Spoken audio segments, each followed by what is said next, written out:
Welcome to this video on inbound queue creation. In this series of videos, you will learn how to configure a queue for your operation. To create an inbound queue, you need to go to the Voice Manager on the left-hand menu bar. Inbound queues or groups are located on the right-hand side of the Voice Manager. Here you will find all of the inbound groups created in the platform. You can search for a particular queue using the search tool, and the CSV button will allow you to download the inbound queues to be stored on an external location. The inbound group grid displays the ID assigned by GoContact, the name of the queue, the priority this queue has over other queues, call recording, the status of the queue, if it's active or not, and under Actions, you can edit or delete the queue. To create a new inbound queue, click on Add New Queue. To successfully create a queue, you will need to configure the following 5 sections of the queue: General Settings, Actions, Agent and ACD Management, Outcomes, and Sounds. Let's first take a look at General Settings. The first thing that you will need to do is assign a name to your inbound queue. In this case, we will use Barb's Training. Next, you need to decide this queue's priority in relation to other queues, meaning if an agent is logged into multiple queues, which calls should filter to the agent first. By default, the priority is set to 5, but if you wanted to increase that priority, you can adjust the bar to reflect the appropriate priority. The higher the number here, the higher the priority this queue has. You can choose to activate the minimum and maximum wrap-up time. Maximum wrap-up time lets you define in minutes and seconds the maximum time that your agents have to provide an outcome after the call has been completed. Minimum wrap-up time refers to the time agents will have to complete a script or to validate the information about the outcome of a call. It's important to note that minimum and maximum wrap-up time can never be set to the same time. Even though they come pre-configured to the same time, you will need to assign a different time to each before moving on. Additionally, you can activate a warning in seconds regarding the time an agent has been on a call or the amount of time that they have had a call on hold. Available agents for global callbacks. This is important because it sets the minimum number of agents that need to be available for callbacks to be sent through. Here we can set the maximum queue time, which is the maximum amount of time our callers can wait in the queue before they get picked up by an agent.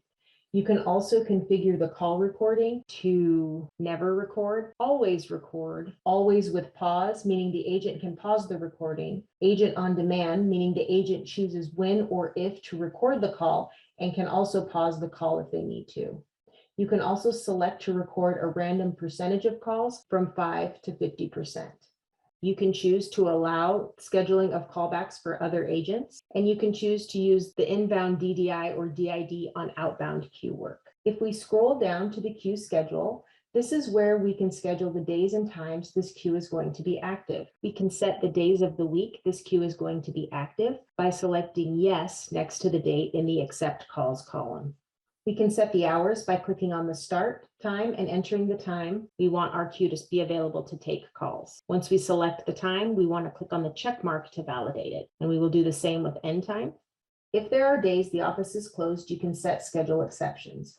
You have a list here of the current exceptions. You have the name of the exception, the date of the exception, the schedule, whether it's yearly or not, whether it's active or not.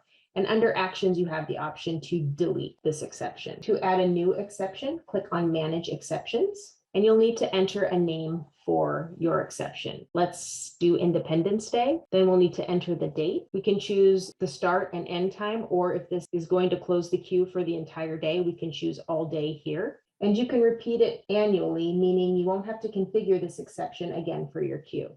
You can choose to add this exception to the current queue when creating. You can also add it to other inbound queues. Once you've configured your exception, hit create, and you'll get a notification that the schedule exception was created.